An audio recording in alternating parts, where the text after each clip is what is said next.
Assalamualaikum warahmatullahi wabarakatuh. Innal hamdalillah nahmaduhu wa nasta'inuhu wa nastaghfiruh wa na'udzu billahi min syururi anfusina wa min sayyiati a'malina. Man yahdihillahu fala mudhillalah wa man yudlil fala hadiyalah.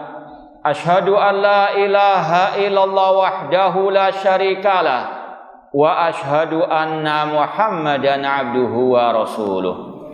Ya ayyuhalladzina amanu taqullaha haqqa tuqatih wa la tamutunna illa wa antum muslimun.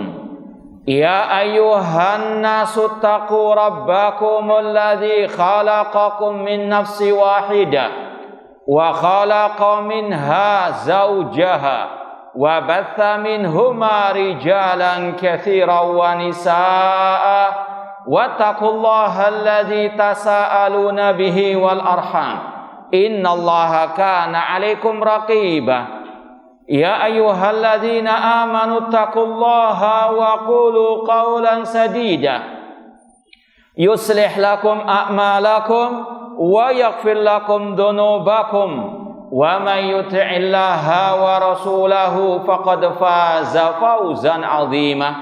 Amma ba'd, fa inna asdaqal hadithi kitabullah wa khairal hadi hadi Muhammadin sallallahu alaihi wasallam wa syarrul umuri muhdatsatuha wa kullu muhdatsatin bid'ah wa kullu bid'atin dhalalah wa kullu dhalalatin finnar.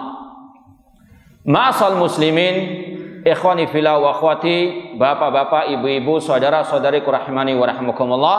Alhamdulillah, segala puji bagi Allah Subhanahu wa taala yang mempertemukan kita kembali dalam kajian tafsir surat Al-Fatihah oleh Fadilatul Syekh Muhammad bin Jamil Zainu rahimallahu taala. Semoga Allah Subhanahu wa taala mengangkat derajat kita di dunia wal akhirah lewat Al-Qur'anul Karim. Rasul SAW bersabda, innallaha yarfa'u bihadzal kitabi aqwaman wa yadha'u bihi al-akharin. Kata Rasul SAW, sesungguhnya Allah mengangkat derajat sebagian orang lewat Al-Qur'anul Karim dan sebagian Allah rendahkan lewat Al-Qur'anul Karim. Sekarang kita sampai pada ayat kelima dari surat Al-Fatihah, yaitu firman Allah, ihdinas siratal mustaqim. Ya Allah, tunjukkanlah kami ke jalan yang lurus. Dikatakan di sini sekali lagi, ini hanya sekedar ringkasan dari tafsir Al-Imam Ibnu Katsir dan yang lainnya. Dikatakan di sini, lamma taqaddamat tsana alal mas'ul tabaraka wa ta'ala nasaba an yuqaba bis su'al kama qal fanisfuha li abadi wa li abadi masa'al. Dikatakan di sini bahwasanya setelah disampaikan pujian, pujaan, sanjungan kepada Allah yang dimintai tabaraka wa ta'ala, maka sangat pas, cocok, kemudian diiringi dengan permohonan. Yaitu maksudnya surat Al-Fatihah sebagaimana kata Rasul, qasamtus shalah baini wa baina abdi nisfain. Dalam hadits qudsi Allah berfirman, aku membagi surat Al-Fatihah menjadi dua bagian. Seperti di awal pembahasan kita sudah bahas hadis ini. Allah dalam hadits qudsi berfirman, aku membagi surat Al-Fatihah menjadi dua bagian. Nisfu hali, separuhnya untukku, wa nisfu hali abdi, separuhnya lagi untuk hambaku, wali abdi masal, dan bagi hambaku apa yang dia minta. Kemudian Allah menyebutkan ayat pertama, alhamdulillahirabbil alamin. Ini bagi ulama yang berpendapat Bismillahirrahmanirrahim bukan bagian dari Al-Fatihah, berdalil dengan hadis riwayat Muslim ini. Dimulai dengan Alhamdulillahirabbil alamin, Ar-Rahmanir-Rahim, Maliki Yaumiddin. Ini adalah pujian sanjungan kepada Allah. Ya, setelah hamba itu memuji Allah. Makanya dalam hadis tadi Allah mengatakan idza qala abdi alhamdulillahi rabbil alamin hamadani abdi. Apabila hambaku mengucapkan alhamdulillahi rabbil alamin, hambaku memuji diriku. Idza qala abdi arrahmanir rahim asna alayya abdi, hambaku memuja diriku. Idza qala abdi maliki yaumiddin majjadani abdi, apabila hambaku mengatakan maliki yaumiddin, hambaku mengagungkan, menyanjung diriku. Kemudian iyyaka na'budu wa iyyaka nasta'in, ini adalah tauhid hamba kepada Allah, ibadah hamba kepada Allah. Setelah menyanjung, memuji Allah, mentauhidkan Allah, baru hamba itu minta kepada Allah, ihdinas siratal mustaqim. Ini mungkin banyak di antara kita yang nggak ngeh istilahnya. Urutan Al-Fatihah itu istilahnya seindah itu, luar biasa. Kita hanya sekadar membaca saja Alhamdulillahirrahmanirrahim maliki yaumiddin ya ihdinas siratal mustaqim, padahal urutan-urutan itu ada maknanya, ada hikmahnya. Sebelum kita memohon kepada Allah as-siratal mustaqim, kita memuji Allah terlebih dahulu, kita mentauhidkan Allah terlebih dahulu, kita beribadah kepada Allah, baru minta kepada Allah. Ini yang dimaksud oleh penulis di sini. Setelah didahului dengan pujian, sanjungan kepada Allah, maka pas setelah itu minta kepada Allah as-siratal mustaqim. Dan inilah yang dimaksud oleh Allah dalam hadits qudsi tadi. Aku membagi surat Al-Fatihah menjadi 2 bagian, separuhnya untukku, yaitu tadi 3 ayat pertama itu untuk Allah, pujian untuk Allah. Selanjutnya itu adalah untuk hambaku, ihdinas siratal mustaqim, dan seterusnya. Ini separuh-separuh pembagian dari Allah terhadap surat Al-Fatihah. Wa hadza akmal ahwalis sa'ili an yamdah mas'ulahu thumma yas'al hajatahu. Dan ini adalah keadaan kondisi yang sangat amat sempurna bagi orang yang meminta, memohon, terutama kepada Allah, dengan dimulai sanjungan, pujian kepada Allah, baru dia memohon hajatnya kepada Allah Subhanahu wa ta'ala.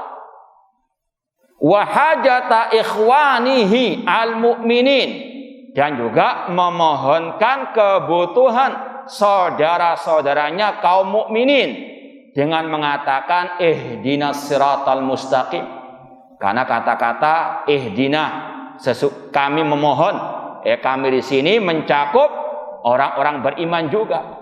Ini sekali lagi ihdinas siratal mustaqim, memohon kepada Allah jalan yang lurus bagi dirinya dan juga bagi orang-orang yang beriman, setelah didahului dengan sanjungan, pujian dan pujaan serta tauhid dan ibadah kepada Allah. Wa fi hadza dalilun 'alal haddi 'ala tawassul bis sifatil ula wa bil a'malis salihah. Maka dari sini ada dalil untuk menyeru kaum muslimin tawassul dengan sifat-sifat Allah yang maha tinggi, dan juga dengan al-amal as-salihah. Kata para ulama, berdasarkan Al-Quran dan sunnah Rasulullah SAW, kalau doa itu disyariatkan dengan tawassul dengan salah satu dari 3 hal ini. Yang pertama dengan al-asma'ul husna, Termasuk ke dalamnya juga dengan sifat-sifat Allah. Dan ini yang Rasul contohkan misalnya dalam doa ketika dirundung duka, kesusahan, kesulitan. Allahumma inni as'aluka bikulli ismin huwalak sammaita bihi nafsak au anzaltahu fi kitabik. Ya Allah, aku memohon kepadamu dengan semua nama yang engkau miliki, yang engkau namakan dirimu dengannya. Dan ini juga berdasarkan firman Allah surat Al-A'raf kalau nggak salah 180, walillahil asmaul husna fad'uhu biha. Allah memiliki nama-nama yang paling baik, maka memohonlah kepada Allah dengan menyebut nama-namanya tersebut. Minta ilmu, maka tawassul dengan nama Allah, ya alim alimni. Minta rezeki, sebut nama Allah, tawassul dengan ya razzaq urzuqni. Atau memakai nama Allah yang umum, ya Allah, ya rabbal alamin, ya hayyu ya qayyum. Ini namanya tawassul dengan al-asma'u al-husna. Atau dengan sifat Allah, seperti yang Rasul ajarkan zikir pagi dan petang, ya hayyu ya qayyum bi rahmatika astaghith. Ya Allah al-hayyul qayyum. Ini tawassul dengan nama Allah al-hayyul qayyum dan sekaligus juga apa? Dengan sifat Allah bi rahmatika. Maka ini yang ada tuntunannya dari Ar-Rasul sallallahu alaihi wasallam dari ayat ataupun hadis beliau. Demikian pula dengan amal saleh. Contoh dalam Al-Quran. Ya, kalau nggak salah surat Ali Imran ayat-ayat yang sebelum terakhir itu. Rabbana innana sami'na munadiyan yunadi lil imani an aminu birabbikum fa'amanna rabbana faghfir lana dzunubana wa kafir anna sayyiatina wa tawaffana ma'al al-abrar. Ya Rabb kami mendengar seruan yang menyuruh kepada keimanan, untuk beriman kepada Rabb kalian. Kami pun beriman. Ini termasuk amal saleh. Setelah hamba itu mengikrarkan dia beriman kepada Allah, bertauhid kepada Allah, ini bagian dari amal saleh. Lalu dia minta kepada Allah, Rabbana ighfir lana, ya Allah ampuni kami dan hapuskanlah kesalahan-kesalahan kami dan wafatkanlah kami dengan orang-orang yang baik. Ini tawassul dengan al-amal as-salihah. Demikian pula amal-amal secara zahir, seperti dalam hadis tentang 3 orang yang masuk ke dalam gua, kemudian ada batu besar menutupi pintu gua tersebut. Mereka nggak bisa keluar. Mereka pun apa? Tawassul dengan amal soleh mereka.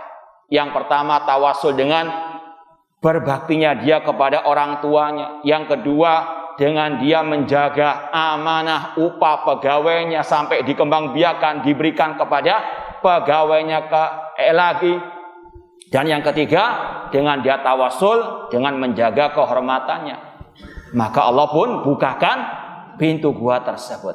Intinya ini dalil dari ayat, dari hadis tentang tawassul dalam doa dengan al-amal as-saleh. Dan ini juga menunjukkan pentingnya amal soleh. Kalau orang itu nggak punya amal soleh, bingung dia mau tawassul dengan apa. Ya, kata para ulama ini menunjukkan pentingnya apa? Al-amal as-saleh. Misalnya orang itu setiap hari dia silaturahim kepada orang tuanya yang masih hidup, ibunya atau bapaknya. Dia tawassul, ya Allah, aku setiap hari silaturahim kepada orang tuaku, aku selalu membantunya. Ya Allah, bukakan rezeki untukku. Ya Allah, sembuhkanlah penyakitku. Misalnya, tawassul dengan amal as-saleh. Ya Allah, aku setiap hari membantu fuqara wal masakin, maka tolonglah aku ya Allah misalnya. Ini tawassul dengan amal apa? As-saleh. Kemudian yang ketiga, tawassul dalam doa yang ada tuntunannya, yaitu tawassul dengan doa orang yang saleh yang masih hidup, yang ada di hadapan kita, alias kita langsung bisa komunikasi dengannya. Ya, di hadapan kita maksudnya bisa komunikasi. Karena sudah kita sampaikan, bisa jadi orangnya masih hidup, tapi nggak ada di hadapannya. Di tengah laut tertimpa ombak, badai, teriak-teriak, wahai wali fulan, wahai ustadz fulan, dan seterusnya, tolonglah aku. Padahal tidak ada komunikasi. Ini syirik kepada Allah. Karena orang itu tidaklah memanggil sang wali ataupun sang ustadznya yang masih hidup di daratan, kecuali karena ada keyakinan sang ustadz, sang wali tahu yang gaib, dia bisa membantu. Padahal di luar jangkauan manusia. Maka sekali lagi, tawasul yang ketiga dengan doa orang yang masih hidup yang ada di hadapan kita, atau orang soleh yang masih hidup yang ada di hadapan kita, sebagaimana yang pernah dipraktekkan oleh para sahabat ketika Rasul masih hidup. Mereka tawasul dengan doanya Rasul, seperti orang Arab Badui datang ke masjid Rasul ketika Rasul khutbah Jumat, minta didoakan agar diturunkan hujan. Rasul doakan. Ketika Rasul meninggal dunia, nggak ada yang minta doanya Rasul. Mereka minta doanya Al-Abbas bin Abdul Muttalib, pamannya Rasul yang masih hidup. Ini sekali lagi tawasul dalam doa yang ada dalilnya dari Al-Quran dan Sunnah Rasulullah sallallahu alaihi wasallam. Faqad hamidallaha wa asna alaihi wa majadahu bisifatihi.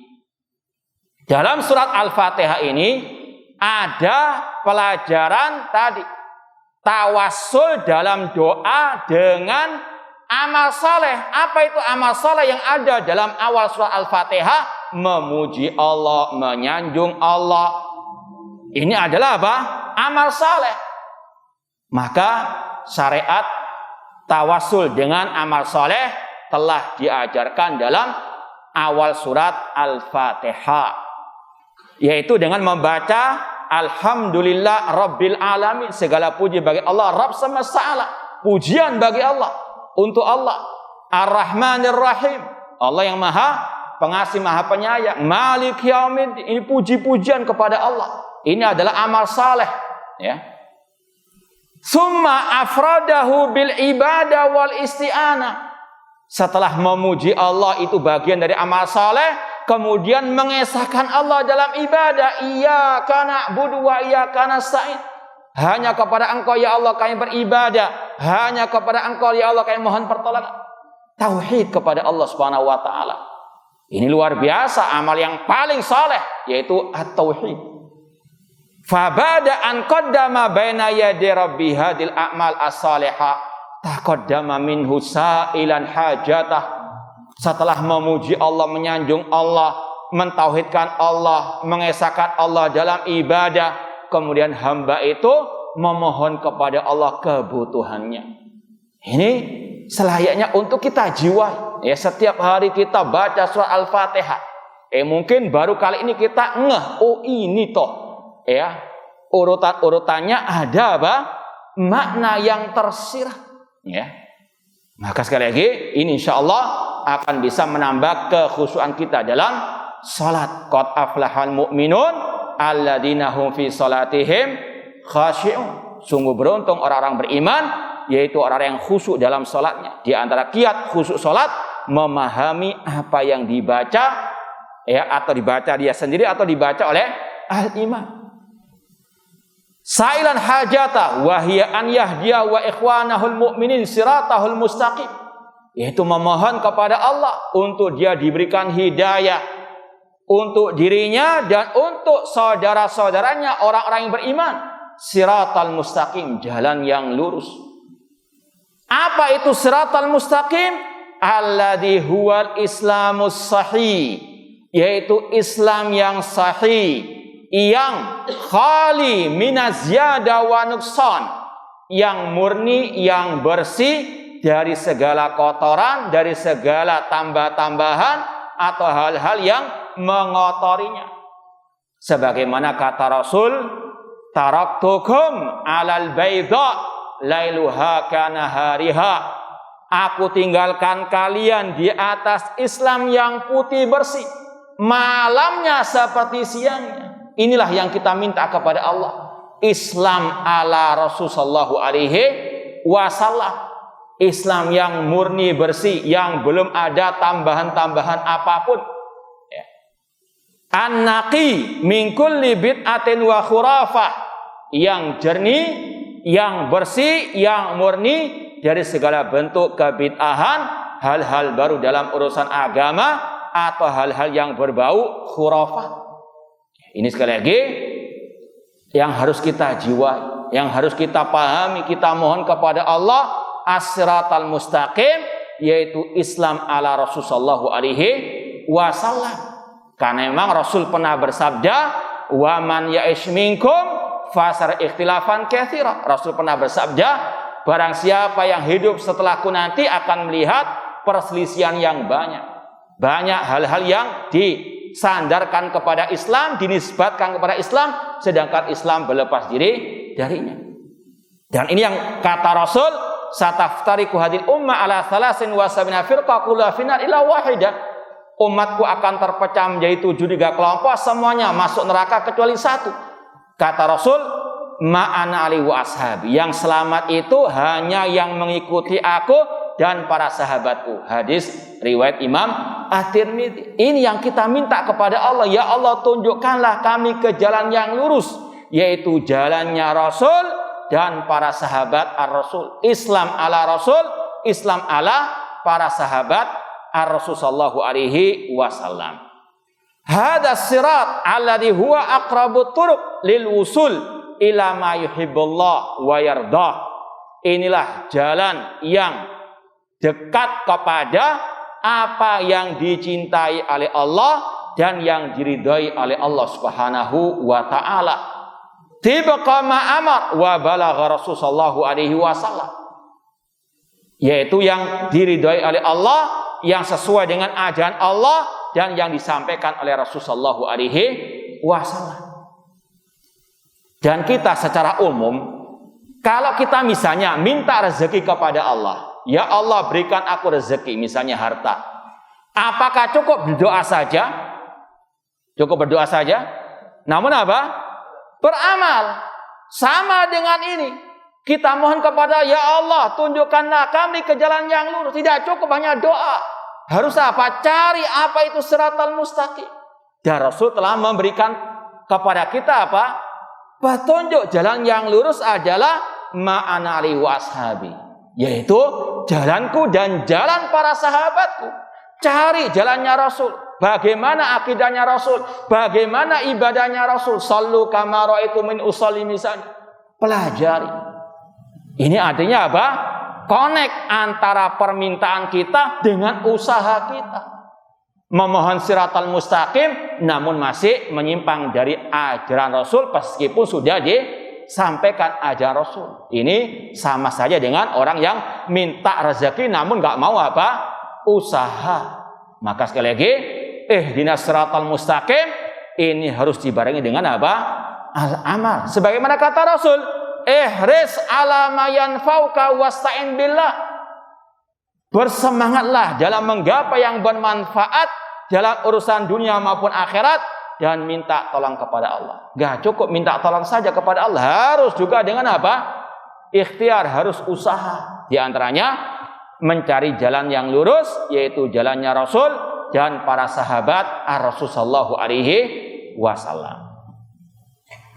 Wa idza am'anal muslim fi ayatil Qur'an fa innahu yara jami ayati du'a la budda an yasbiqaha tawassulun ilallahi ta'ala.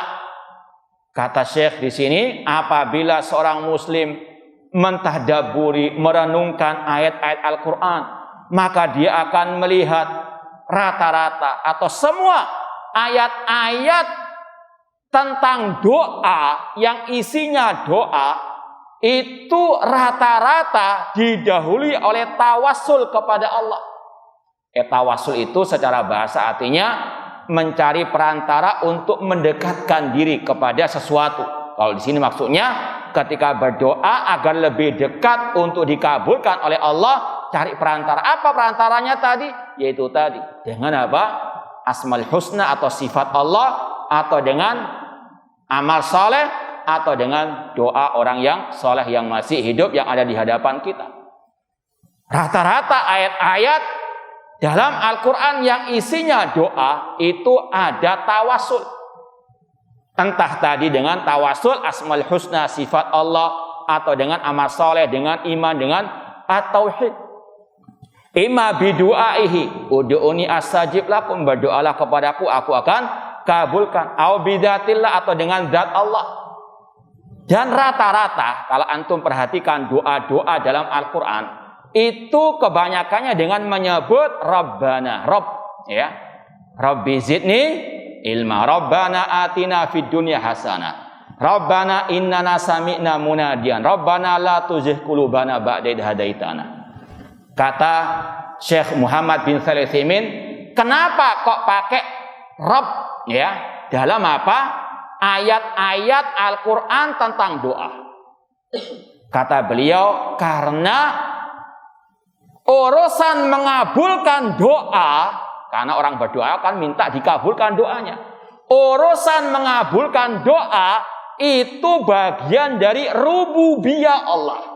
Allah yang memberi, Allah yang mengatur, Allah yang menciptakan, memberi rezeki dan seterusnya. Makanya doa-doa dalam Al-Quran rata-rata pakai menyebut nama Allah apa?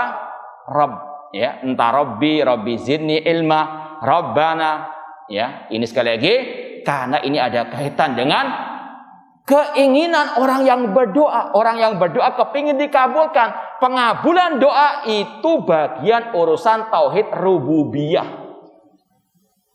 Karena itu berkaitan dengan af'alullah, perbuatan Allah. Ya, sekali lagi rata-rata coba antum cari aja, ya. Rabbana atina, Rabbana la tuzigh qulubana, Rabbana ighfir lana wa li ikhwanina. Rata-rata pakai apa? Rabb. Ya, ini juga tawasul dengan zat Allah, menyebut Rabb, ya. Zat Allah Subhanahu wa taala. Au bi asma'i al-husna, atau dengan tawasul dengan nama-nama Allah yang al-husna.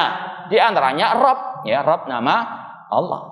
Au sifatihi al-ula, atau dengan sifat-sifat Allah yang maha tinggi. Au bil a'mali salihah allati yataqarrabu biha ila rabbih, atau dengan amal-amal saleh yang dengannya dia mendekatkan diri kepada Allah.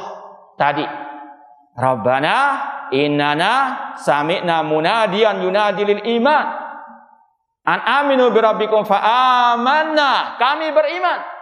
Setelah kami beriman, Rabbana ighfir lana, ya Rabb kami, ampunilah kami. Tawasul dengan apa? Al-iman. Ini bagian daripada al-amal as-saleh. Jadi rata-rata kata beliau, ayat-ayat yang isinya doa itu pasti ada bentuk tawasul, entah dengan salah satu tawasul tadi. Au an yatawassal ilai bi du'a ikhwanihi al-mu'minina lahu, atau dengan doa orang-orang yang beriman. Seperti tadi, Rabbana ighfir lana wa li ikhwanina alladziina sabaquna bil iman. Au bi du'ai lahum, atau dengan doanya untuk orang-orang yang beriman. Qala Allah Ta'ala ala lisani Dhinnun alaihissalam, di antara contoh doa yang diiringi oleh tawasul dengan amal saleh atau dengan tauhid, yaitu apa yang diucapkan oleh Dhinnun, yaitu siapa? Nabi Yunus alaihissalam, ketika beliau apa? Ditelan oleh ikan, ya. Beliau pun berdoa kepada Allah, tawasul dengan apa? Dengan tauhid, la ilaha illa anta, tidak ada sesembahan yang hak kecuali Engkau ya Allah. Subhanak, maha suci Engkau ya Allah. Inni kuntu minadh dhalimin, sesungguhnya aku termasuk orang-orang yang zalim. Surat Al-Anbiya ayat 87. Ini tawasul dengan at-tauhid. Bahkan Rasulullah SAW mengajarkan kita kalau lagi ditimpa kesulitan atau istilahnya sumpek atau yang semisal dengannya, diajari apa? Zikir yang isinya at-tauhid. La ilaha illallah. Apa terusannya? La ilallahul azim al-halim. La ilaha illallah rabbul arsyil azim. La ilaha illallah rabbus samawati wa rabbul ardi wa rabbul arsyil karim. Ini adalah apa? Zikir ketika orang itu lagi ditimpa kesusahan, stres atau mungkin sumpek dan seterusnya. Ini doa zikir menghilangkan kesumpekan, istilahnya dengan apa? Tawassul dengan at-tauhid, la ilaha illallah, al-azim, al-halim. Ya Allah, tidak ada sembahyang hak kecuali Allah yang maha agung, yang maha al-halim, maha penyantun. La ilaha illallah rabbul arsyil azim. Ya Allah, tidak ada sembahyang hak kecuali Engkau, Rabbul arsy al-azim. Ini sekali lagi banyak Rasul dalam zikir-zikir yang beliau ajarkan bentuk pengokohan at-tauhid agar manusia senantiasa bergantung hatinya kepada Allah Subhanahu wa taala. Bahkan dalam riwayat yang lain, kalau nggak salah riwayat Abu Dawud, Rasul mengajarkan juga zikir ketika ditimpa tadi stres, kesumpekan dan sebagainya, dengan mengatakan Allahu Rabbi la usyriku bihi syai'ah.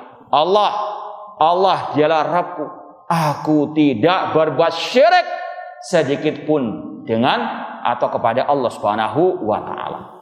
Ini mirip dengan yang diucapkan oleh Nabi Yunus alaihissalam ketika kesulitan, kesusahan, kesempitan, berdoa kepada Allah, minta dilapangkan oleh Allah dengan tawasul dengan at-tauhid, karena at-tauhid adalah amal yang paling soleh, ibadah yang paling utama. Ini pentingnya apa? At-tauhid. Fa inna dzannun lamma ibtalau al-hud lam yajid minat tawassul ilallah aqrab min tauhidihi ta'ala wa tanzihihi. Nabi Yunus alaihissalam ketika ditelan oleh ikan yang besar, dia atau beliau tidak mendapati tawassul kepada Allah yang lebih dekat kepada Allah dari mentauhidkannya.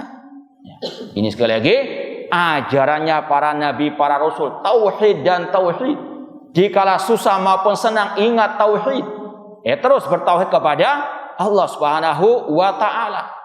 Kata penulis di sini, Nabi Yunus alaihissalam ketika ditimpa kesusahan, tidak ada yang lebih dekat kepada Allah untuk dilapangkan kesempitannya dari bertauhid kepada Allah Subhanahu wa taala. Makanya kata para ulama, ini juga termasuk zikir ketika kita ditimpa tadi kesulitan atau kesumpekan, istilahnya baca zikir ini, la ilaha illa anta subhanaka inni kuntu minadz zalimin. Yakini bahwasanya Allah akan menghilangkan kesempitan tersebut. Namun tadi seperti yang sudah dari awal kita sampaikan, zikir, doa selayaknya connect antara bibir dengan hati. Bibir mengucapkan, hati memahami, meyakini. Biar tidak hampa doa tersebut. Sebagaimana kata Imam Ibnu Qayyim rahimahullah ta'ala, afdalul dzikri wa anfa'uhu mawata'al qalbu al-lisana. Zikir yang paling afdal, yang paling bermanfaat, yang diucapkan oleh lisan dan nyambung dengan hati.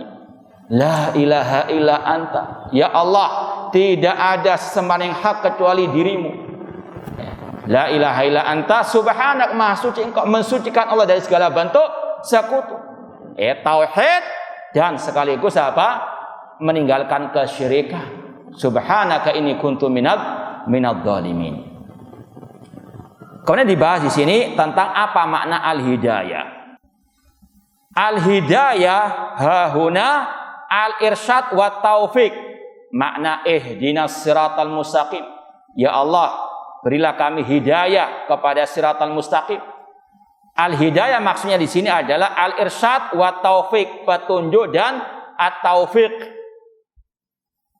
Maksudnya kalau dibahas oleh ulama yang lain ditafsirkan dengan istilah al-ilmun nafi' wal amalus saleh. Kita mohon kepada Allah siratal mustaqim, petunjuk. Yang dimaksud dengan petunjuk di sini adalah ilmu yang bermanfaat. Karena kita bagaimanapun usaha bekerja keras untuk belajar mendapatkan ilmu, tetap ilmu kita itu sedikit. Wa ma utitu minal ilmi illa qalila. Maka kita minta kepada Allah tambahan ilmu tersebut, ilmu yang bermanfaat, yaitu ilmu yang sesuai dengan Al-Quran dan Sunnah Rasulullah SAW. Setelah kita dapat ilmu, kita mohon kepada Allah al-amal saleh, agar kita bisa mengamalkan ilmu yang bermanfaat tersebut. Karena mungkin banyak di antara kita yang punya ilmu namun belum banyak diamalkan. Maka minta hidayah terus. Maka itu di antara rahasia kenapa kok kita terus minta siratal mustaqim. Karena tadi bisa jadi ilmu kita masih kurang, minta tambahan ilmu. Sudah banyak ilmunya, minta at-taufik agar kita bisa mengamalkan apa? Ilmu tersebut. Ini namanya al-irsyad wa at-taufik. Ihdinas siratal mustaqim. Waqad tu'adda al-hidayah binafsiha. Ini dalam segi pembahasan bahasa Arabnya. Ihdinas siratal mustaqim. Itu ada kata fi'il amr, kata doa ya, doa. Kemudian langsung ada disebutkan objeknya. Ihdina as-siratal mustaqim. Langsung as-siratal mustaqim. Gak ada tambahan huruf jar seperti ila ataupun li. Maka makna ihdinas siratal mustaqim, alhimna wa wafiqna au urzukna wa atina. Maka maknanya, ya Allah berikanlah kami ilham, berikan taufik, berikan rezeki, tadi ilmu yang bermanfaat dan amal saleh, dan berikan kami as-siratal mustaqim. Ini sekadar pembahasan dari segi bahasa. Dalam bahasa Arab itu beda huruf saja, terkadang beda antara tauhid dan syirik. Ini sering kita sampaikan kepada para santri. Contoh misalnya ad'u lil mayyit, ya. Ad'u lil mayyit artinya aku mendoakan orang yang telah meninggal dunia. Betul atau tidak ini? Hah? Betul atau tidak? Ragu-ragu. Betul, ad'u lil mayyit. Rabbana ighfir lana adalah li. Rabbana ighfir lana wa li ikhwanina alladziina sabaquna bil iman. Mendoakan orang yang meninggal dunia. Ini apa? Disyariatkan, disunahkan, dianjurkan. Tapi kalau kata-kata ad'u al mayyit, aku minta kepada mayit, apa hukumnya? Syirik. Artinya beda tauhid dan syirik cuma karena apa? Huruf lam saja. Ad'u lil mayyit, ad'u al mayyit. Ini sekali lagi bahasa Arab seperti kadang beda huruf sedikit atau bahkan beda harokat, maknanya luar biasa bedanya. Ya, benas sama wasumul. Ya. Kemudian kata penulis di sini, adapun wahadai, ini sebagaimana firman Allah wahadainahun najdain. Ada kata kerja langsung ada objeknya, nggak pakai perantara huruf jar.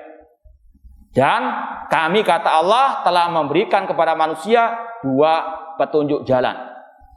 Ai bayyana laul khair wa syarr, yaitu kami jelaskan kepada manusia kebaikan dan kejelekan. Wa qad tu'adda bi ila, terkadang kata-kata hidayah dalam Al-Qur'an ada tambahan huruf ila. Seperti dalam firman-Nya surat An-Nahl 121, ijtabahu wa hadahu ila siratim mustaqim. Dan dia Allah menunjukkannya ila. Ada kata-kata apa? Ila. Kalau ihdinas siratal mustaqim nggak pakai apa? Ila. Itu maknanya alhimna wa fiqna. Kalau di sini maknanya, atau seperti dalam ayat yang lain, fahduhum ila siratil jahim wa dzalika bimana al irsyad wa dilala. Hanya sekadar menunjukkan saja. Ya, hanya sekadar apa? Menunjukkan saja. Ini jalan yang benar, ini jalan yang salah. Sebagaimana firman Allah tentang nabinya, wa innaka latahdi ila siratin mustaqim. Sesungguhnya engkau Nabi Muhammad hanya bisa menunjukkan ke jalan yang lurus. Tapi orangnya ikut atau tidak jalan yang lurus, itu taufik dari apa? Allah. Ini bedanya apa? Ihdinas siratal mustaqim. Ini minta petunjuk sekaligus apa? Dikokohkan di atas petunjuk tersebut. Ya, beda kalau hidayah itu kata-katanya ada ilah. Itu hanya sekedar memberi petunjuk saja. Apakah orang mengikuti atau tidak, itu urusan Allah Subhanahu wa taala. Makanya di sini Rasul dikatakan, engkau wahai Nabi Muhammad hanya bisa menunjukkan jalan yang lurus. Namun orangnya ikut atau tidak bukan urusanmu. Makanya Rasul pun tidak bisa memberikan hidayah kepada siapa? Paman beliau. Karena urusan taufik hanya milik Allah. Demikian pula dalam firman Allah yang lain, wa innaka latahdi ila siratin mustaqim, surat Asy-Syura ayat 52. Wa qatu adda billam, kata-kata hidayah dalam Al-Qur'an ada kadang tambahan huruf lamnya. Seperti ucapan ahlil jannah penghuni surga, alhamdulillahilladzi hadana lihada. Segala puji bagi Allah yang memberikan petunjuk kami lihada. Jadi ada langsung ihdinas siratal mustaqim tanpa huruf jar sama sekali. Ada hidayah ditambahi huruf ila, maknanya al-irsyad. Kemudian ada hidayah ditambahi huruf lam. Ya, alhamdulillahilladzi hadana lihada, maknanya waffaqana lihada wa ja'alana lahu ahlan. Allah memberikan taufik kepada kami ke surga dan Dia menjadikan kami sebagai penduduk surga. Semoga Allah Subhanahu wa taala memasukkan kita ke dalam surganya kelak. Kurang berapa menit? 2 menit lagi. Ya, mungkin kelanjutannya akan kita sampaikan pada pertemuan yang akan datang. Semoga Allah Subhanahu wa taala senantiasa memberikan kepada kita petunjuk kepada siratal mustaqim. Kurang lebihnya mohon maaf. Wa jazakumullahu khairan atas perhatiannya wa barakallahu fikum. Aqulu qouli hadza wa akhiru da'wana anil hamdulillahi rabbil alamin. Wassalamualaikum warahmatullahi wabarakatuh.